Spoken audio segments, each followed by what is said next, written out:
Ayun, so parang shopping galore na nga to. Ayun, nandito kami sa Oxygen. Yes. Marami ako naubos na pera for today's video. For today's video. But I always think in a good everything. I've been nice to you and this is what I get. But I Yeah, always true. believe na meron. I agree with that. Nandito kami sa bench, pabudol kami. Ayun. Pabudol.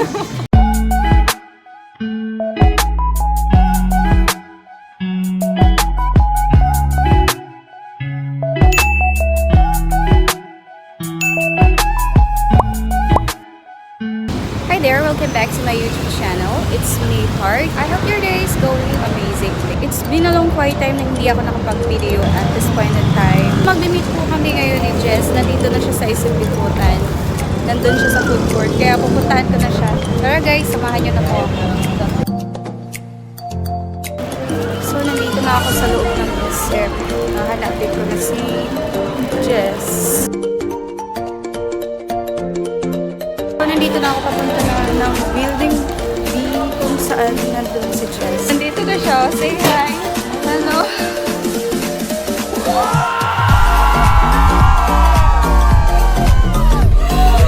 Wait lang, may ano ko dun. And finally guys, na-miss po namin yung isa't isa. Tapos kakain daw kami. Treat niya daw. O diba? Para siyang si Tina Bonibe. Ano ba sabi? Kain po kami ngayon. Ano yung lagi naman sa'yo? Tawag nga sa ako dyan. Nagpapang ka. Dapat yung bangs mo. Parang ganyan. Hindi siya dapat. Full bang mo. Pero wala ka lang. Inaano ko lang sa sa'yo kasi hindi ako sanay. Sabi ko sa'yo kung saan ako. Suka lang yan. Kakalis na ko ng lata. Okay. Drinks! Sobrang sarap ng umirin sa Burger King. Just lalo na pag-depre. Disclaimer, hindi po ito advertisement. Marinig dito.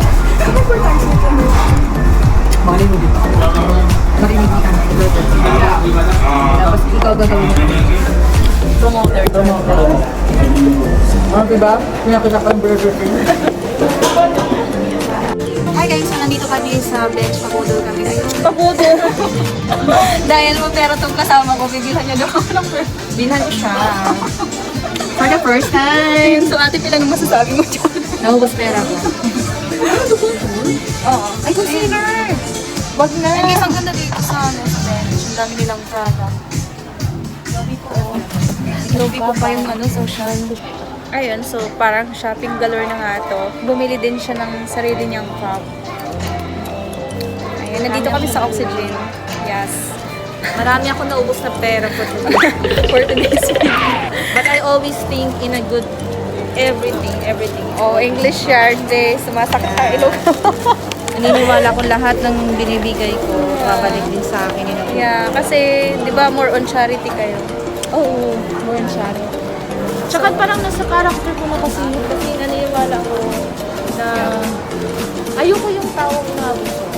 Pero Yes. pag alam ko yung taong na-appreciate na ako, na-touch din ako. Kahit naman sino, di ba, pag inapuso tayo, parang Ayoko talaga yung na-abuso. ibang usapan na rin yun. Kapag pag na-abuso, parang I've been nice to you and this is what I get. But Yeah, I always true. believe na meron. I agree with that. Pero I always believe na meron din in return sa akin. Yes. In everything. So ano na to, heart-to-heart talk na to. That's a hard Kamusta ka na pala sa work mo? I'm doing great and I'm still struggling. Everything Why? seems fine sometimes, yeah, parang ganun. Pero carry on, parang ganun na lang. Gano'n naman talaga sa trabaho, hindi nawawala yung mga You always have to think positive in everything because yun na lang kasi meron sa'yo. Yes. Kasi pag nahihirapan ka, remind yourself while you're working, what's the purpose of your work? Yes, so makinig kayo guys sa mga payo niya. Real talk lang kasi Real talk talaga yan. Ako kasi, hindi naman yung para sa akin yung, yung kinukontribute ko sa mga nito. Para din sa iba. Yeah. Yun yung ko. So, I always believe na, na may blessing sa every pagod ko. Totoo yan. Meron talaga. And then, don't lose hope in everything. Hala, bakit nag-uugot ako? Okay lang yan. I want to prove them that I can do something. And, Oh, really? and thank God, I did. Pero there are part of me na parang gusto na parang i-prove ko. Parang ano, parang Parang gusto ko nang umiyak. hindi totoo. Alam mo yung feeling na there's a reason why you left and then there's a reason why you don't want to return. Yeah. Although my purpose to go back is to make sure that here I am, I survived. Alam nyo ba guys, siya talaga yung advisor ko when it comes sa mga problema. Kasi meron kaming same common na attitude. May same common na attitude. Yeah, kaya magkasundo kami ni Jess. So guys, this is the end of our vlog and we're going back home na. Kasi meron na siyang pasok natin. So, mga kagad na po kami. How are you feeling, Jess, na uwi ka na at mag-iwalay na tayo? Ay, umuwi na ako sa province. Hanggang kayong province. And then, wala lang. Hindi ko talaga alam yung mga pin. Hindi ko alam. Basta alam ko, kailangan pagbalik yung agad. Wala akong paulit. Actually, wala siyang nabili para sa mami niya dahil hindi niya rin alam yung taste ng Bigyan ko na lang ng pera. yan. Ayaw na yung pera. So guys, see you on my next vlog. Bye! Bye! Say bye! Bye! Thank you so much for today's video. And thank you so much sa paano mo, pa-perfume. Tago natin yan. Tago natin. Bye-bye. Tsaka meron ka rin nabili para sa'yo. Oh, yes.